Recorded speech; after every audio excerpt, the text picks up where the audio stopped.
اعوذ باللہ من الشیطان الرجیم، بسم اللہ الرحمن الرحیم۔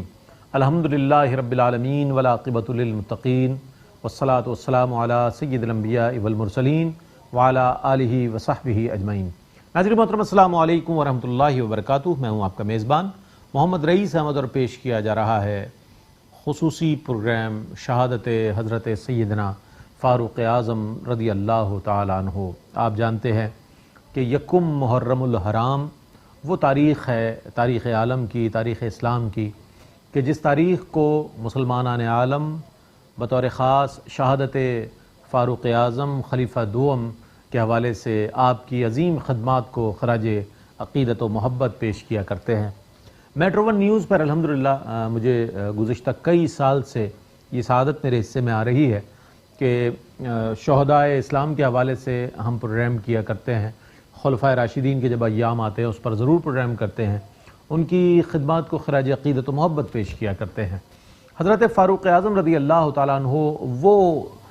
فرد ہیں کہ آپ کے اسلام قبول کرنے سے 40ویں فرد ہیں آپ کہ جنہوں نے اسلام قبول کیا۔ آپ کے آباء و اجداد جو ہیں وہ سفارتکاری کے حوالے سے اور دیگر حوالوں سے بہت زیادہ ممیز و ممتاز تھے دیگر لوگوں سے، اور پھر آپ ان لوگوں میں شامل تھے کہ جو خواندہ افراد شمار کیے جاتے تھے۔ آپ کو جب دعوت اسلام پیش کی گئی اور جس انداز میں آپ کا قبول اسلام ہے وہ ایک بڑا حیرت انگیز واقعہ بھی ہے، ایمان افروز واقعہ بھی ہے، اس پر بھی انشاءاللہ ضرور کلام کریں گے۔ اور سب سے بڑی بات یہ کہ جس قدر جرأت مندی کا مظاہرہ آپ نے بحیثیت صحابی رسول کیا، عہد نبوی صلی اللہ علیہ وآلہ وسلم میں ہجرت کے موقع پر کیا، اور پھر اس کے بعد ہجرت کے بعد غزوات میں آپ نے جس طرح جرأت مندی کا مظاہرہ کیا، اور پھر اس کے بعد عہد خلافت سنبھالنے کے بعد، یعنی سیدنا صدیق اکبر رضی اللہ تعالیٰ عنہ کے 2.25 سال کے بعد جب خلافت پر آپ متمکن ہوئے، اس کے بعد جس طرح سلطنت اسلامیہ کو وسعتیں ملی، میں یہ سمجھتا ہوں کہ تاریخ اسلام میں اس کی نظیر نہیں ملتی۔ 22 لاکھ مربع میل پر آپ نے حکومت فرمائی۔ بہت عظیم صحابی رسول، بہت، میں یہ سمجھتا ہوں کہ ان لوگوں میں کہ جو سرکار علیہ الصلوۃ والسلام نے جن لوگوں کو جنت کی بشارت دنیا میں ارشاد فرمائی، ان عشرہ مبشرہ میں شامل فرد، اور وہ عظیم ہستی کی جن کی صاحبزادی سرکار علیہ الصلوۃ والسلام کے حبالہ عقد میں آئی حضرت حفصہ رضی اللہ تعالی عنہا، بہت سے فضائل، بہت سے آپ کے کی خصوصیات ہیں جن پر انشاءاللہ آج بات کریں گے۔ آج ہمارے ساتھ موجود ہیں ممتاز و معروف ریلیجس اسکالر، ایک ایسے محقق ماشاءاللہ کہ جو بہت عمدہ کام سر انجام دے رہے ہیں ڈائریکشن اسکول کے حوالے سے، اور آج کئی برانچز آپ کی ماشاءاللہ پورے پاکستان میں جو ہے علم کی روشنی پھیلا رہی ہیں، اور اس میں بطور خاص جو فوکس کیا جاتا ہے وہ دین کو فوکس کیا جاتا ہے۔ یہ ایک بہت اچھی بات ہے، اور ظاہر ہے دین کے حوالے سے، علم کے حوالے سے ہمارے دین اسلام میں جتنی تعلیمات ہیں وہ بہت زیادہ ہیں۔ اس کے پیش نظر بھی کام بہت عمدہ کام ہے۔ ڈاکٹر ثاقب محمد خان صاحب ہمارے ساتھ تشریف فرمائے۔ السلام علیکم ورحمۃ اللہ وبرکاتہ۔ وعلیکم السلام ورحمۃ اللہ وبرکاتہ۔ اور میرے دائیں جانب تشریف فرما وہ ممتاز و معروف نوجوان، خوش آواز، خوشگلو شناخہ کہ جو ماشاءاللہ آج میٹرو ون پر موجود ہے، اس کے علاوہ دیگر سیٹلائٹ چینلز پر آپ انہیں دیکھتے ہیں، سنتے ہیں، پسند کرتے ہیں۔ نوجوان ہیں، پرعزم ہیں، باصلاحیت ہیں۔ محمد عبید رضا قادری تشریف فرمائے۔ السلام علیکم ورحمۃ اللہ وبرکاتہ۔ عبید، آپ ہی کی خوبصورت آواز میں میں چاہتا ہوں کلام شامل کریں، اور وہ تضمین کے ساتھ واہ کیا جود و کرم ہے شہ بتا تیرا جو آپ کی پڑھا کرتے ہیں، اگر وہ پیش کر دیں تو پھر انشاءاللہ ہم پروگرام کو آگے بڑھاتے ہیں۔ کوئی دنیا عطا میں بھائی واہ واہ، نہیں ہمتا تیرا، بہت اچھا۔ ہو جو حاتم کو میسر یہ نظارہ تیرا، کہ اٹھے دیکھ کے بخشش میں یہ رتبہ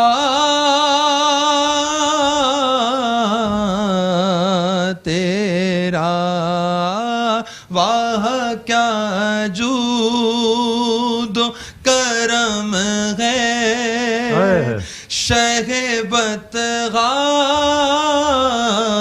تیرا نہیں سنتا ہی نہیں مانگنے والا تیرا کچھ بشر ہونے کے ناتے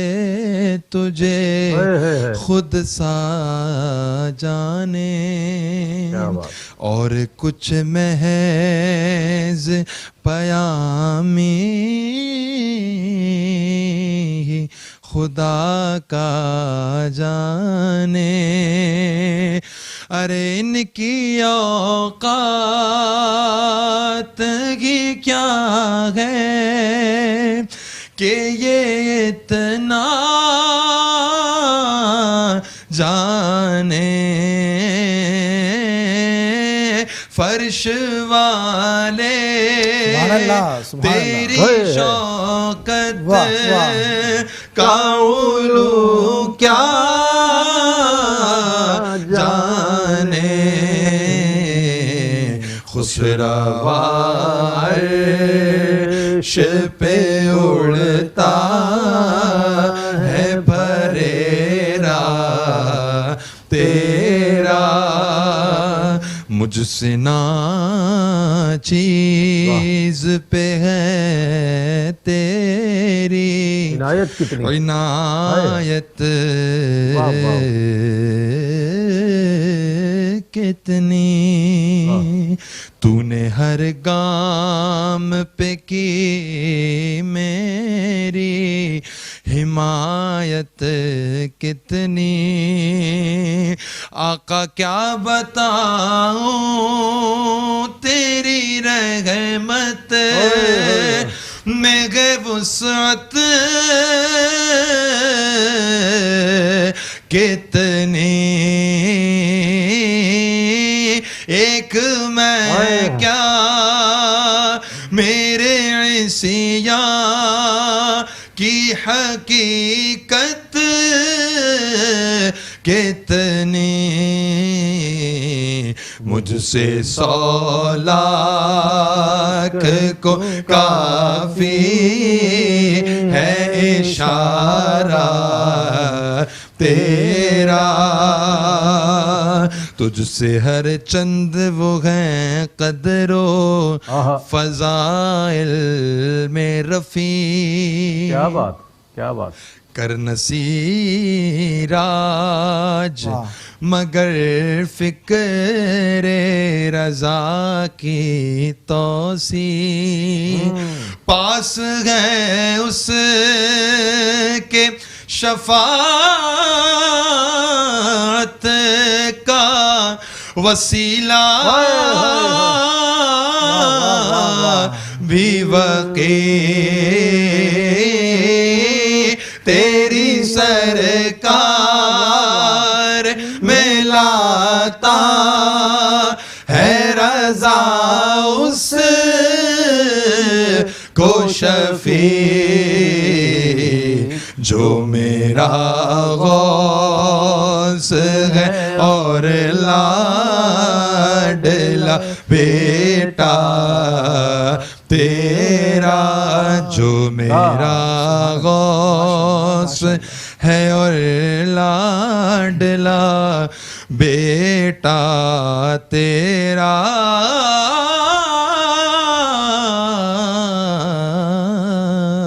ماشاء اللہ اعلیٰ حضرت عظیم البرکت مولانا شاہ احمد رضا خان فاضل بریلوی رحمۃ اللہ تعالیٰ علیہ کا کلام تضمین پیر نصیر الدین نصیر شاہ گولڑوی رحمۃ اللہ تعالیٰ علیہ کی جب کلام ایسے افراد کا ہو اور پڑھنے والا بھی دل سے اور خلوص کے ساتھ پڑھے تو پھر ایسی ہی کیفیت طاری ہوتی ہے کہ جیسے الحمدللہ اس وقت ہماری اور آپ کی سب کی ہے۔ ناظرین محترم، آج شہادت حضرت سیدنا فاروق اعظم رضی اللہ تعالیٰ عنہ کے ساتھ ہم آپ کی خدمت پہ حاضر ہیں۔ عظیم صحابی رسول، بلند ترین مقام و مرتبہ اللہ نے آپ کو عطا فرمایا، اور ایسی شان و عظمت میں سمجھتا ہوں کہ جماعت صحابہ میں بھی آپ کی ایک انفرادیت نظر آتی ہے۔ ڈاکٹر صاحب کیا کہیے گا آپ کی شخصیت کے حوالے سے، اور پھر یہ کہ قبول اسلام جو ہے آپ کا، پہلے ہم چاہتے ہیں اس پر بات کر لیں تاکہ پھر مزید اس سلسلے کو آگے بڑھائیں. بسم اللہ الرحمن الرحیم. رئیس بھائی بہت شکریہ, آپ نے امتیازی حیثیت کی بات کی, اور یہ یقینی سی بات ہے کہ فاروق کا لقب ہی وہی ہے جو امتیاز پیدا کرے, جو فرق کرنے والا پیدا ہو. تو اسلام سے قبل بھی جیسے آپ نے بھی ذکر کیا کہ مکے میں گنتی کے 15 یا 17 ایسے افراد تھے جو لکھنا پڑھنا جانتے تھے, تو ان میں فاروق اعظم کا بھی نام تھا. اور جب مشاورت کی جاتی تھی قبیلوں کے درمیان اور لوگ کسی اہم فیصلے کی طرف رجوع کرتے تھے, تو فاروق اعظم عمر فاروق جو ہے نا اس وقت میں شریک ہوا کرتے تھے. تو یہ اسلام سے قبل بھی ان کا جو ایک معیاری حیثیت تھی وہ مکہ میں مسلمہ تھی. پھر قبول اسلام کا جو ان کا واقعہ ہے وہ عشق و محبت سے معمور ہے, اور وہ ایسا واقعہ ہے کہ جو ہر دفعہ ایک نئی جہتیں لے کر ہمارے سامنے پیش ہوتا ہے کہ آپ جو ہے ایک طرف بڑے جوش اور ایک ولولے کے ساتھ جا رہے ہیں, اور قریش نے آپ کو اس طرح سے بتایا, اس طرح ذکر کیا, اور آپ کو کہا جاتا ہے کہ گھر کی ذرا خبر لیں اور دیکھیں ذرا کہ جس نبی کی طرف تم جا رہے ہو تو ان کا پیغام تمہارے گھر تک پہنچ چکا. تو جب آپ گھر تشریف لے کے جاتے ہیں اور جب آپ دروازہ کھٹکھٹاتے ہیں تو ہمشیرہ موجود ہوتی ہیں, اور حضرت زید رضی تعالیٰ عنہ جو کہ اشرف مبشرہ میں سے بھی ہیں, تو وہ سب وہ موجود ہوتے ہیں. دروازہ کھولنے پر پتہ چلتا ہے کہ ہمشیرہ سے دریافت کرتے ہیں کہ میں نے سنا ہے تم نے اسلام قبول کر لیا. عمر بن خطاب. تو وہ جو ہمشیرہ ہیں وہ بھی اس وقت اظہار کرتی ہیں کہ ہاں ہم نے اسلام قبول کر لیا. پھر جب آپ تیش میں آ کے جو ہے نا اس کے جواب دیتے ہیں تو اس وقت ہمشیرہ کی جو کیفیت ہے وہ دیکھ کر آپ کو ذرا سا دل آپ کو نرم ہو جاتا ہے, اور آپ فرماتے ہیں کہ مجھے وہ کلام دکھاؤ جو تم پڑھ رہے تھے. تو پھر ہمشیرہ عرض کرتی ہیں کہ آپ اس وقت جب تک غسل کر لیں اس کے بغیر آپ اس کو چھو نہیں سکتے. تو یہ بھی کہا جاتا ہے کہ غصہ حدیث کا ہے مفہوم کہ غصہ شیطان کی طرف سے, شیطان آگ سے بنا ہے, تو جب غصہ آئے تو وضو کر لو یا پانی پی لو. تو جب غسل کر کے جب آپ تشریف لائے تو وہ غصہ بھی ایک شدت اس کی کمی آ چکی تھی. پھر سورہ طٰہٰ کی جب وہ آیات کی تلاوت ہوئی اور حضرت زید رضی تعالیٰ عنہ نے وہ تلاوت کی, تو عزیز بھائی ہم منظر نامہ ہم دیکھ سکتے ہیں, ایک صحابی جو تلاوت کر رہا ہے وہ سننے والے عمر فاروق ہیں, تو وہ جو قلب پلٹا تو وہ اس طرح پلٹا کہ اسلام کی سربلندی, عدل و انصاف اور صداقت اور حق کی سربلندی, اور اس وقت اسلام کی ترویج, اسلام کے پھیلاؤ, اسلام کی برتری کی طرف وہ پلٹا. اور پھر آپ جس محبت سے, جس جذبے سے آپ آ رہے تھے, اب وہ جذبہ محبت میں تبدیل ہو چکا, محبت میں بڑھ کر عشق میں تبدیل ہو چکا. اور پھر سرکار کی بارگاہ میں جاتے ہیں, اور پھر ایک طویل اس کی روایت ہے. اور پھر جب آپ قبول اسلام کرتے ہیں تو کہتے ہیں جب اللہ اکبر کا نعرہ وہ بلند ہوا تھا دار ارقم میں, تو اس کی گونج اور صدا پورے مکے میں سنائی گئی تھی. اور یہ وہ لمحہ, یہ وہ وقت اور یہ وہ مومنٹ تھا کہ جب سے اسلام بلند تر ہوتا گیا. اور یہ تاریخ دانوں نے اس بات کو لکھا کہ حضرت فاروق اعظم رضی تعالیٰ عنہ کا اسلام جب قبول کیا اس وقت سے اسلام ترقی افزا رہا, اور آپ کی شہادت کے بعد پھر اسلام کے ساتھ مسائل و نبرت آزما آپ کو ہونا پڑا. یہ تو اسلام کی قبولیت. اب یہ جب آپ نے اسلام قبول کیا اور آپ نے یہ دریافت کیا کہ ہم حق پر ہیں, فرمایا ہاں ہم حق پر ہیں. پھر آپ نے یہ عرض کی جب ہم حق پر ہیں تو ہم چھپ کر عبادت بھی کرتے ہیں, ہم تو پھر ہم سر عام عبادت کریں گے اور ہم دیکھتے ہیں کہ کون ہمیں روکے گا, کون ہمیں روکتا ہے. اچھا, اب اس وقت مکے کی صورتحال جو وہاں کی ایک تہذیب اور روایت کا معاملہ تھا کہ ہر شخص داڑھی رکھا ہے, ہر شخص جو ہے امامہ یا پگڑی باندھا ہوا ہے, تو فرق کرنا مشکل ہوتا تھا کہ اس میں مشرک کون ہے اور ایماندار کون ہے, ایمان والا کون ہے. فاروق اعظم کے اسلام قبول کرنے کے بعد پھر جب حرم میں لوگوں نے نماز پڑھنا شروع کی تو اب فرق بالکل واضح ہو گیا کہ نماز پڑھنے والا مسلمان ہے اور جو نماز نہیں پڑھ رہا وہ مشرک ہے. تو اس فرق کی وجہ سے حضور صلی اللہ علیہ وسلم نے پھر آپ کو ٹائٹل فاروق اعظم کا دیا, اور پھر آپ ایک فرق کا باعث بنے. تو یہ مکے کی زندگی میں آپ دیکھیں کہ وہ ہمت, وہ جرت, وہ اسلام کا وہ تشخص جو کہ ہمارے لیے ایک رہنما ہے کہ کسی بھی معاشرے میں ایک اسلام قبول کرنے والے شخص کا جو تشخص ہونا چاہیے, یعنی اس کا ایک اندیا آپ نے مکے میں اظہار فرمایا. یہی جیسے آپ نے ذکر کیا ہجرت کا, تو ہجرت کا معاملہ بھی کچھ ایسے ہی تھا. صحابہ کرام نے ہجرت فرمائی, وہ رات کے اندھیرے میں ہجرت فرمائی. اس کی وجہ یہی تھی کہ کسی نہ کسی کوئی پرابلم میں, کوئی ایشو میں, کسی طرح کی کوئی رکاوٹ نہ آئے. یہ فاروق اعظم ہی تھے کہ دن دہاڑے اور یہ ببانگ دہل خانہ کعبہ کا طواف کرتے ہیں, اور اس وقت اعلان کرتے ہیں کہ میں ہجرت کر رہا ہوں. اگر کوئی شخص چاہتا ہے کہ اس کی زوجہ بیوہ ہو جائے, اگر کوئی شخص چاہتا ہے اس کے بچے یتیم ہو جائے, تو آئے مجھے روکے. اب یہ صدا تھی, کسی کی ہمت نہیں ہوئی کہ ایک واحد شخص جا رہا ہے, پورے مکے کے قبائل موجود ہیں, کسی میں رعب و دبدبہ. رئیس بھائی تصور کریں کیسا ہوگا وہ ایمان کا روز و دبدبہ. اور پھر یوں ہجرت آپ فرماتے ہیں, اور ہجرت کے بعد جو ایک تسلسل شروع ہوتا ہے, ایک سفر شروع ہوتا ہے, جس میں آپ جو ہے جہاں میں جرت بہادری بھی نظر آتی ہے, ان کی بصیرت بھی نظر آتی ہے, اور ان کے فیصلے بھی نظر آتے ہیں, ان کی معیت نظر آتی ہے. وہ فاروق اعظم کی شخصیت میں خصوصیت کی انتہا دیکھیں رئیس بھائی, کہ ایک شخص کی اختصاصات, ایک شخص کی خصوصیات کس بلند پائے پہ ہوں گی کہ سرکار فرما رہے ہیں کہ میرے بعد اگر کوئی نبی ہوتا وہ عمر ہوتا. کیا بات. تو اب کیونکہ کوئی نبی اس کے بعد نہیں ہے, تو اس سے ہم اندازہ لگا سکتے ہیں کہ ایک شخص میں وہ کیسے محاسن ہوں گے, وہ کیسی خوبصورتی ہوگی, اس کے اخلاق کیسا ہوگا, اس کے فیصلہ سازی کیسے ہوگی. تو یہ معاملہ یعنی کہ اوصاف نبوت سے متمتع تھے آپ, اس میں کوئی شک نہیں. حضرت سیدنا عمر فاروق رضی اللہ تعالیٰ عنہ کو اللہ نے وہ اوصاف عطا فرمائے تھے کہ جو اوصاف نبوت ہوا کرتے ہیں. اس سبب نبی کریم علیہ السلام نے فرمایا کہ میرے بعد اگر کوئی نبی ہوتا تو وہ عمر ہوتے. اللہ اکبر. ایک مختصر سا وقفہ ہے, وقفے کے بعد لوٹیں گے. مجھے امید ہے آپ کا اور ہمارا ساتھ رہے گا. بات کریں گے چن کر ہر ایک غلام کا چہرہ حضور جانتے ہیں. سرور حسین نقشبندی کا لکھا ہوا خوبصورت نعتیہ کلام پیش کر رہے تھے محمد عبید رضا قادری. اچھا ڈاکٹر صاحب, اب بات ہوئی کہ آپ کی جرت مندی کی, آپ نے بڑی جرت مندانہ انداز میں ہجرت فرمائی. میں یہ چاہتا ہوں اس حوالے سے یہ فرمائیے گا کہ ہجرت کے بعد جب مدینے پہنچتے ہیں یہ مکے کے رہنے والے, تو وہاں پر جانے کے بعد جو سب سے پہل غزوہ ہے, غزوہ بدر آتا ہے سامنے. غزوہ بدر ہے, غزوہ احد ہے, پھر اس کے ساتھ مزید بالترتیب غزوات ہیں. کیا آپ فرماتے ہیں ایسے وقت میں مسلمانوں کو آپ کے قبول اسلام سے جو تقویت ملی ہے وہ کس انداز کی تھی؟ میں چاہتا ہوں اس پر کچھ کلام فرمائیے. اس میں جب ہجرت کے بعد اولاً تو سب سے پہلے اس بات کا فیصلہ ہو جانا کہ ہمارا اسلامی کیلنڈر کی ابتدا یہی جو ہے صدیق عمر فاروق رضی اللہ تعالیٰ عنہ نے اس بات کا آغاز کیا, اور پھر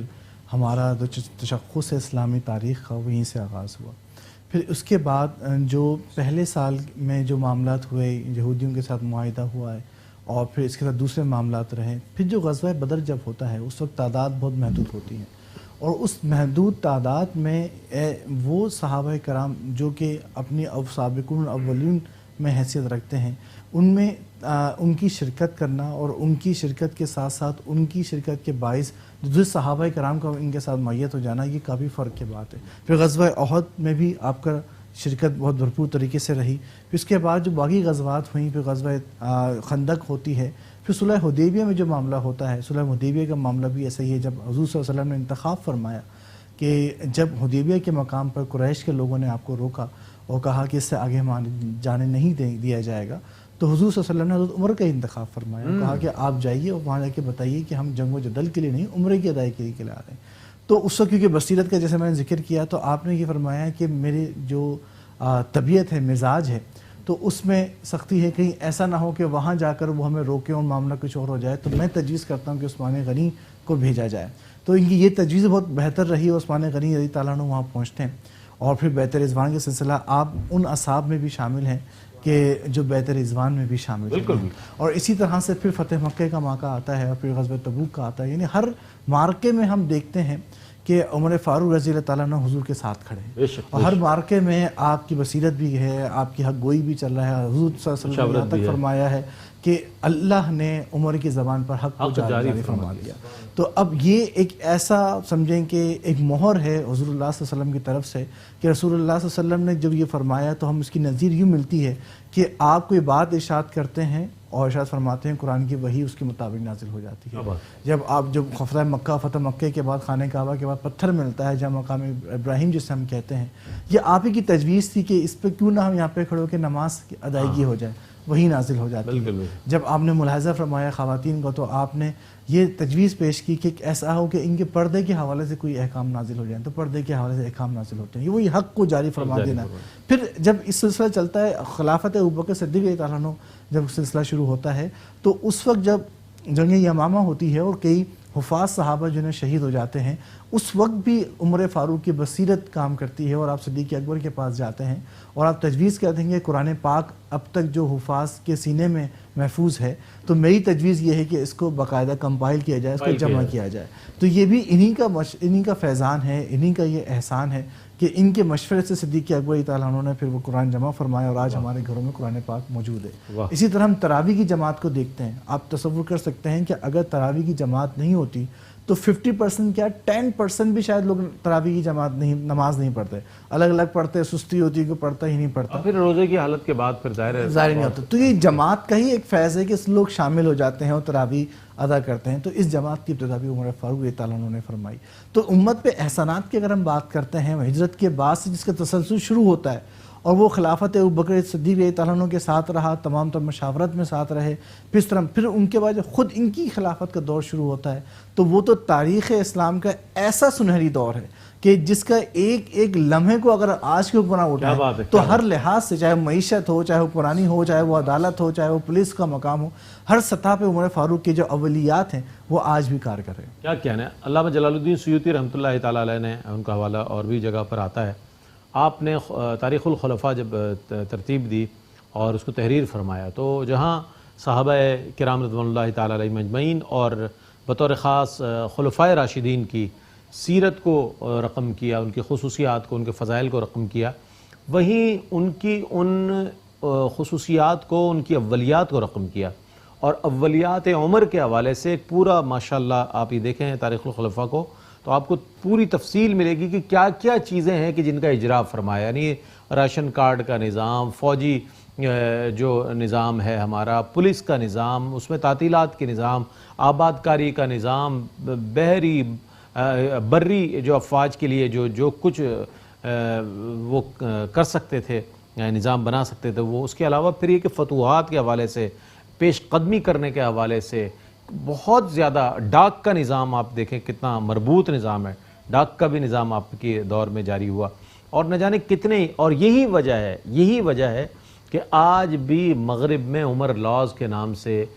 چیز موجود ہے کہ جو اس کو فالو کیا جاتا ہے، یعنی کہ اتنے نظام انہوں نے متعارف کرائے، اس کی اولیات ہمارے سامنے آتی ہیں، تو معلوم ہوتا ہے کہ آپ نے کس قدر بڑے پیمانے پہ ایک ایسی اسٹریٹجی تیار کی کہ جس سے لوگوں کو نہ صرف اس دور میں فائدہ ہوا، لوگ آج بھی اس سے فوائد حاصل کر رہے ہیں۔ اس پر مزید بات کریں گے۔ اچھا، آپ کس طرح، چونکہ بڑا نازک دور تھا ڈاکٹر صاحب، حضور علیہ السلام کا وصال ایک سب سے بڑا، میں سمجھتا ہوں کہ مسلمانوں کے لیے بہت بڑا دھچکا کہ حضور علیہ السلام ظاہر ہے اب ہمارے درمیان موجود نہیں ہے۔ سیدنا صدیق اکبر رضی اللہ تعالیٰ عنہ تاریخی خطبہ ارشاد فرماتے ہیں اس وقت، اور منصب خلافت ان کے سپرد ہوتا ہے، یعنی کہ ظاہر سب لوگ ان پر متفق تھے۔ اب ان کا بھی بہت مختصر عرصہ، 2 سال 4 ماہ،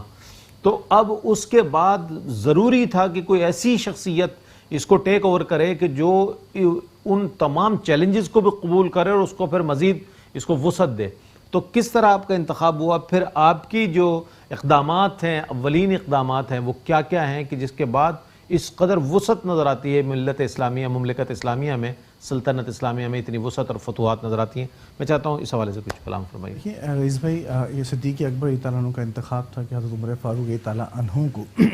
خلیفہ دوم کی حیثیت سے قبول کیا جائے۔ پھر جب آپ کا انتخاب ہوا اور جب آپ متمکن ہوئے، تو جیسے آپ نے فرمایا کہ اس خلیفہ ابوبکر صدیق کے دور میں ہی منکرین زکوٰۃ بھی شامل ہے، جھوٹے نبی بھی شامل آئے، اس کے ساتھ ساتھ کوئی نبوت کا دعویٰ کر رہا ہے، کوئی منکرین زکوٰۃ ہو رہا ہے، اور اس کے علاوہ کئی ان کے ساتھ جو تھے وہ معاملات یعنی ان کے سامنے پیش نظر تھے۔ عمر فاروق رضی تعالیٰ عنہ کا اختصاص اس حوالے سے رئیس بھائی یہ ہے کہ آپ نے نظام کو وضع کیا، کنٹونمنٹ ایریاز جو آج ہم دیکھتے ہیں، تو اس کی ابتدا آپ نے کی، اور پھر اس کے ساتھ ساتھ فوج کا باقاعدہ نظام پہلے موجود نہیں تھا، وہ فوج کا نظام پورا آیا۔ پھر انٹرنل جو لاز کے حوالے سے ہیں تو اس میں پولیس کا انتظام شروع ہوا، عدالتیں پہلے نہیں ہوا کرتی تھیں، باقاعدہ عدالت، پھر قاضی، پھر وہ سارے معاملات شروع کیے۔ تو ایک طرف 2 چیزیں ایک مسلسل چل رہی تھیں، ایک طرف یہ معاملہ تھا کہ فتوحات کا معاملہ تھا، اور فتوحات اس حوالے سے کہ ہمیں ملتا ہے کہ نہ صرف آپ خود اس کو گائیڈ کرتے، اگر وہ قافلہ کہیں اور بھی ہوتا تو مدینے سے ہمیں صدائیں سننے کو ملتے یا ساریت الجبل، وہاں سے گائیڈ کر رہے ہوتے کہ جبل کی طرف روحانی طور پر آپ کا تصرف دیکھیں آپ. یعنی ہم صدیق اکبر کے بعد جب عمر فاروق کا دور دیکھتے ہیں تو صدیق اکبر تعالیٰ عنہ نے بہت چیلنجز کا سامنا کیا، اس کو جو ہے نا اس کو نبرد آزما ہوئے. فاروق اعظم نے جس انداز میں اسلام پھیلا اور جس تیزی سے پھیلا اور جس منظم انداز میں پھیلا کہ مدینے سے اگر کوئی خاتون سونے کنگن پہن کے شام تک گزر جاتی اور کسی میں وہ اتنے اعتماد کے ساتھ گزرتی کہ میں اتنی ہمت نہیں ہوتی کہ کوئی اس کو تنگ کر سکے. سیکیورٹی کا نظام دیکھیں، ایک لوگوں کا اطمینان دیکھیں، تحفظ کو دیکھیں. پھر اس طرح سے جیسے آپ نے ذکر کیا کہ جہاں پہ حکمرانی کی بات آتی ہے وہاں پہ عدالت کی بات آتی ہے، اور معاشرے جو ہے نا وہ قائم رہتے ہیں، عدل سے قائم رہتے ہیں. یہ اس عدل کی سپریم ایک جو جتنی اعلیٰ قدر ہو سکتی ہے وہ عمر فاروق رضی اللہ عنہ کے دور خلافت میں نظر آتی ہے. پھر آپ کے دور خلافت میں ایڈمنسٹریشن کا جو نظام حکمرانی کے لیے قائم ہوا، یعنی قاضی ہیں، پھر ولی ہیں، ولی کے ساتھ پھر ان کے ساتھ پھر موجود لوگ ہیں،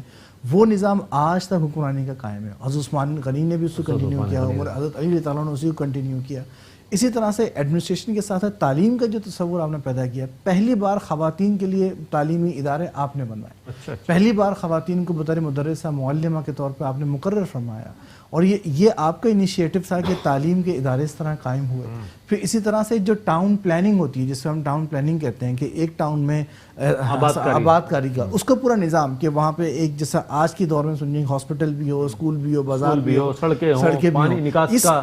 اریگیشن کا پورا نظام، آپ کا سسٹم، پورا نظام آپ نے اس وقت مرتب فرمایا. کس وقت آپ نے اس چیز کو. اور پھر اگر اکانومی کی بات کریں تو کسی بھی معاشرے کے لیے، حکومت کے لیے ریڑھ کی ہڈی اکانومی ہوتی ہے. آپ نے جو ریونیو کا سسٹم ڈیولپ کیا، جو ٹیکسز کا نظام آپ نے ڈیولپ کیا، تو وہ ریونیو کا نظام اتنا وسیع تھا کہ اسلام میں آنے والے لوگ اس وقت ایک اچھے حالات میں آ گئے. یعنی آپ کے دور میں ایک طرف فتوحات ہو رہی ہیں، ایک طرف ایڈمنسٹریشن کا کام چل رہا ہے، اور دوسری طرف کیا ہے، اسلام کی طرف لوگ رغبت کی طرف تشریف لا رہے ہیں. تو اب اس انداز میں اگر ہم دیکھیں حضرت عمر فاروق رضی اللہ تعالیٰ عنہ کی شخصیت کو ہم دیکھیں تو اس وقت ایک دور یہ بھی آتا ہے کہ آپ عدالت میں کھڑے ہوئے انصاف کے تقاضے پورے کر رہے ہیں، بالکل، اور قاضی آپ سے سوال جواب کر رہا ہے اور آپ اس کا جواب دے رہے ہیں. آپ نے اتنی ٹرانسپیرنسی رکھی ڈاکٹر صاحب کہ اگر مال غنیمت میں سے آپ کو کوئی کرتا آپ پہن لیتے ہیں تو کوئی عام آدمی کھڑا ہو کے سوال کر سکتا ہے کہ آپ تو دراز قد ہیں، آپ کا یہ کرتا کیسے بن گیا. تو وہاں پر بھی آپ جو ہے ایک ایسی ٹرانسپیرنسی کے حکمران ہونے کے باوجود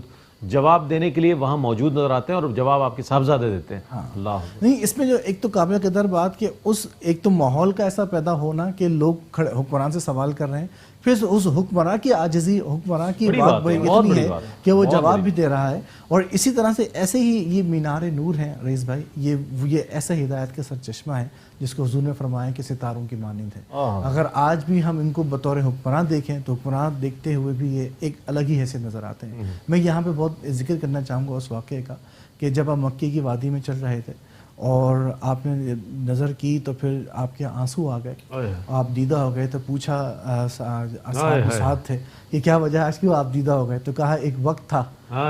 کہ جب میں اونٹ چرایا کرتا تھا، ایک اونٹ کو کھانا کھلاتا تھا، دوسرا گزر جاتا تھا، تیسرے کو سنبھالتا تھا، میرا باپ مجھے ڈانٹتا تھا، مجھے مارتا تھا، اے عمر تو کیا کرے گا، تو 4 اونٹ نہیں سنبھال سکتا. آج یہ رسول اللہ کا فیضان ہے، یہ اللہ کا دین کا صدقہ ہے کہ اتنی بڑی سلطنت کا میں سنبھال رہا ہوں. تو یہ وہ نقطہ ہے جو آج ہمارے حکمرانوں کو سمجھنا ہے کہ جو کوئی صدقہ ہے، جو کوئی صلاحیت ہے، وہ محض رسول اللہ صلی اللہ علیہ وسلم کا بے شک بے شک بے شک. سرکار علیہ الصلوۃ والسلام کا تو ایک صحابی میں کہتا ہوں رول ماڈل ہے ہمارے لیے. آپ صحابہ کی تاریخ پڑھیں، ہر صحابی کسی نہ کسی وصف میں یا مختلف اوصاف میں اپنے کمال پر نظر آتا ہے. اور بطور خاص خلفائے راشدین کو اگر ہم دیکھیں تو ان کی زندگیاں تو کمال انداز میں انہوں نے گزاری، ہمارے لیے مثالیں قائم کر گئے کہ اگر حکمران ہو تو کیسا ہو، اگر رعایا ہو تو کیسی ہو. ایک مختصر سا وقفہ ہے، وقفے کے بعد لوٹیں گے. مجھے امید ہے آپ کا اور ہمارا ساتھ رہے گا. ناظرین، آپ کا خیر مقدم ہے. آج ہم خصوصی پروگرام کے ساتھ آپ کی خدمت میں حاضر ہیں. شہادت حضرت سیدنا عمر فاروق رضی اللہ تعالیٰ عنہ، یکم محرم الحرام آپ کی شہادت ہے، اور اس اعتبار سے میٹرو ون نیوز حضرت سیدنا فاروق اعظم رضی اللہ تعالیٰ عنہ کی خدمت میں خراج عقیدت و محبت پیش کر رہا ہے. آپ کے مدت اگر خلافت کا ہم جائزہ لیں تو کوئی 10.5 سال یا 10.25 سال کا عرصہ بنتا ہے کہ جو آپ جس عرصے میں آپ نے بحیثیت خلیفۃ المسلمین اپنے فرائض منصبی انجام دیے، لیکن آپ یقین جانیے کہ دنیا کا کوئی حکمران آپ دیکھ لیں کہ جس نے اس قدر اقدامات کیے ہوں، اس قدر نظام رائج کیے ہوں اور متعارف کرائے ہوں، میں یہ سمجھتا ہوں فاروق اعظم رضی اللہ تعالیٰ عنہ کی نظیر تاریخ عالم پیش کرنے سے قاصر رہے گی۔ اچھا، اب اس عظیم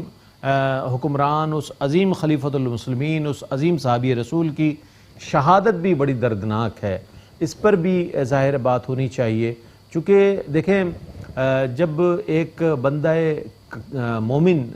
حالت نماز میں ہو، اللہ اکبر، تو اس کی کیا حالت ہوتی ہے، وہ اپنے رب سے ہم کلام ہوتا ہے۔ تو ایسی حالت میں آپ کی شہادت، میں چاہتا ہوں اس کا جو پس منظر ہے شہادت کا آپ کی، اس پر کچھ ڈاکٹر صاحب کلام فرمائے تاکہ ہمارا پروگرام اپنے اختتام کی طرف جائے۔ رضا بھائی، ایک فیروز لولو نامی شخص تھا، وہ ایک شکایت لے کر آیا، ہاں شکایت لے کر آیا اور کہا کہ میرے مالک میرے ساتھ یہ ناانصافی کرتا ہے۔ وہ ٹول ٹیکس کے حوالے سے کوئی بات تھی۔ جب آپ نے معاملے کو پورا ملاحظہ کیا تو آپ نے کہا کہ اس میں کوئی ناانصافی کا عنصر نظر نہیں آتا مجھے،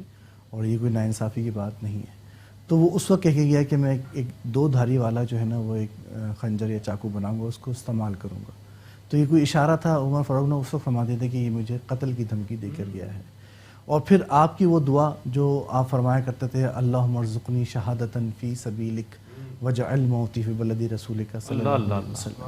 اس وقت جب آپ یہ دعا فرماتے تھے تو اصحاب یا وہاں پہ افراد اسی بات سے حیران تھے کہ کیسے ممکن ہے کہ آپ کی حکمرانی اتنی مسلمہ ہے اور مدینے میں کوئی آپ کو شہید بھی کر سکے، ایسا تو ممکن نہیں ہے۔ لیکن آپ کی دعا تھی، اور یہ بھی ایک لکھا گیا ہے کہ جب آپ کی عمر 60 سال کو ہو گئی، اور 60 سال ہونے کے بعد جب نے آخری اپنے عمرہ یا حج ادا کیا، تو اس وقت آپ کی دعا یہی تھی کہ اب فیصلہ سازی میں شاید میں کوئی فیصلے ایسے نہ کر سکوں جو کہ عدل پہ مبنی ہوں۔ تو آپ نے یہ دعا کی، اللہ مرزقنی شہادت کی مجھے موت عطا کر فی بلدی حبیبی کا صلی اللہ علیہ وسلم۔ تو یہ بھی اب یہاں پہ بصیرت اس پائے تک دیکھ لیں کہ عمر کے پہنچ گئے، تو آج ہمارا ایک ریٹائرمنٹ ایج بھی 60 کو وہ کی جاتی ہے، یہ بھی ہمیں عنصر عمر فاروق کی شخصیت صحیح ملتا ہے۔ پھر یہی آپ نماز ادا فرما رہے تھے جسے آپ نے کہا، اور وہی فیروز جو ہے نا زہر میں آلودہ کر کے خنجر لے کر آیا اور دوران نماز جو ہے نا آپ پر وار کیا، اور پھر آپ کچھ عرصے جو ہے نا وہ زخمی رہے۔ آپ نے درخواست پیش کی سیدہ عائشہ رضی اللہ عنہا کی بارگاہ میں کہ حضور صلی اللہ علیہ وسلم کے ساتھ کی جو جگہ ہے وہ مجھے عنایت کی جائے۔ عائشہ نے فرمایا کہ وہ جگہ میں نے اپنے لیے رکھی تھی، لیکن میں آپ کو پیش کرتی ہوں۔ اور پھر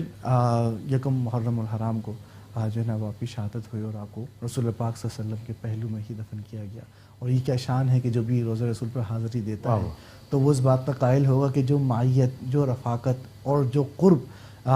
یہ سیدنا ابوبکر صدیق اور عمر فاروق رضی اللہ عنہ کو عطا ہوا ہے، یہ اللہ ہی کا خاص فضل ہے۔ اور تا قیامت جو رفاقت رسول اللہ پاک صلی اللہ علیہ وسلم کی عطا ہوئی، پھر کہ حدیث میں اس طرح سے بھی آتا ہے کہ سب سے پہلے جب قیامت ہوگی رسول پاک صلی اللہ علیہ وسلم جب تشریف لائیں گے تو یہی دو اصحاب آپ کے معیت میں ہوں گے۔ تو یہ بہت عالی شان ہے، اور یہ شخصیت جیسے ہم نے پروگرام کے آغاز میں کہا کہ ہمیں ان سے نور کی کرنیں سمیٹنی ہیں کہ انسان ایک عام شخص سے لے کر حکمران تک پہنچ جائے، عاجزی، انکساری، عدل، انصاف، اللہ پہ توکل، اور اس شخصیت میں تبدیلی نہیں آنی چاہیے۔ حضرت علی کا جو قول مشہور ہے کہ جب انسان کو مرتبہ ملتا ہے تو اس کو اصل اس وقت پتہ چل جاتی ہے کہ وہ کس وقت ہے۔ تو یہ صحابی جب مکے میں تھے اس وقت بھی ان کی شان، ان کی عادت وہی تھی، جب یہ حکمران بن گئے جب بھی یہ وہی رہے۔ یہی سبق ہمارے لیے ہے کہ پیسہ، دولت، منصب آپ کو جب مل جائے تو ایسا نہ ہو کہ غریب آپ کے نظر میں کیڑے مکوڑے بن جائیں، ایسا نہ ہو کہ دوست آپ حقیر ہو جائیں، رشتہ دار غریب ہو جائیں، تو یہ منصب آپ کو تبدیل نہ کرے، اور آپ اسلام کے عدل کے فیصلے پر بالکل قائم رہیں۔ میں بہت شکریہ ادا کروں گا ڈاکٹر صاحب آپ کی تشریف آوری کا، آپ تشریف لائے، بہت عمدہ انداز میں آپ نے حضرت سیدنا فاروق اعظم رضی اللہ تعالیٰ عنہ کی شخصیت، آپ کے فضائل، آپ کی خدمات، آپ کی شہادت کے حوالے سے ذکر فرمایا، اور میں یہ سمجھتا ہوں میٹرو ون نیوز کو اس حوالے سے میں خراج تحسین پیش کرتا ہوں کہ الحمدللہ جب بھی ایسے ایام آتے ہیں شہداء کا ذکر آتا ہے، اب آگے دیکھیے گا ہم شہداء کربلا کا بھی انشاءاللہ ذکر کریں گے آنے والے پروگرامز میں، تو یہ ہمارے لیے اعزاز سے کم نہیں ہے کہ اتنی بڑی شخصیات کا ذکر، ان کے فضائل اور ان کے مناقب شامل کیے جاتے ہیں۔ اس خلیفۃ المسلمین کا ذکر ہوا کہ جنہیں نبی کریم علیہ الصلاۃ والسلام کا جوار رحمت نصیب ہوا۔ جب تک دنیا باقی ہے تا صبح قیامت روضہ رسول پر جتنے اہل ایمان آئیں گے، سرکار علیہ الصلاۃ والسلام کی بارگاہ میں اپنا سلام پیش کریں گے، وہیں شیخین کریمین حضرت سیدنا ابو بکر صدیق رضی اللہ تعالیٰ عنہ اور حضرت عمر فاروق رضی اللہ تعالیٰ عنہ کی خدمت میں اپنا سلام عقیدت و محبت پیش کرتے رہیں گے۔ کیا ہی شان ہے آپ کی، کیا ہی مرتبہ اللہ نے آپ کو عطا فرمایا کہ آج بھی میں سمجھتا ہوں کہ آپ کا نام اور آپ کے امور کو یاد کیا جا رہا ہے اور احترام کے ساتھ، تعظیم کے ساتھ آپ کا ذکر کیا جا رہا ہے۔ اللہ تعالیٰ سے دعا ہے کہ اللہ تعالیٰ ہمارے اس ذکر کو کرنے کو قبول و منظور فرمائے، میٹرو ون نیوز کی اس کوشش کو قبول فرمائے۔ آخر میں منقبت درشان حضرت عمر فاروق رضی اللہ تعالیٰ عنہ پیش کریں گے۔ محمد عبید رضا قادری، آپ کی آمد کا بھی بہت شکریہ ادا کروں گا، آپ تشریف لائے، بہت عمدہ ماشاءاللہ آپ نے نعت بھی پیش کی، منقبت بھی پیش کرنے کی سعادت حاصل کریں گے۔ اس کے ساتھ ہی اپنے میزبان محمد رئیس احمد کو اجازت دیجیے، اللہ حافظ۔ نہیں خوش بخت محتاجان عالم میں کوئی ہمسا، نہیں خوش بخت محتاجان عالم میں کوئی غمسا، ملا تقدیر سے حاجت روا فاروق اعظم سا، ملا تقدیر سے حاجت روا فاروق اعظم سا، تیرے جود و کرم کا کوئی اندازہ کرے کیوں کرے، تیرے جود و کرم کا کوئی اندازہ کرے کیوں کرے، تیرا ایک ایک گدا فیض و سخاوت میں ہے حاتم سا، تیرا ایک ایک گدا فیض و سخاوت میں ہے حاتم سا، فدا اے کلثوم آپ کی تقدیر یاور کے، فدا اے کلثوم آپ کی تقدیر یاور کے، علی بابا ہوا دولہا ہوا فاروق اکرم سا، علی بابا ہوا دولہا ہوا فاروق اکرم سا، حسن در عالم پستی سر رفعت اگر داری، حسن در عالم پستی سر رفعت اگر داری، بیاں فرق ارادت بر در فاروق اعظم سا، بیاں فرق ارادت بر در فاروق اعظم سا۔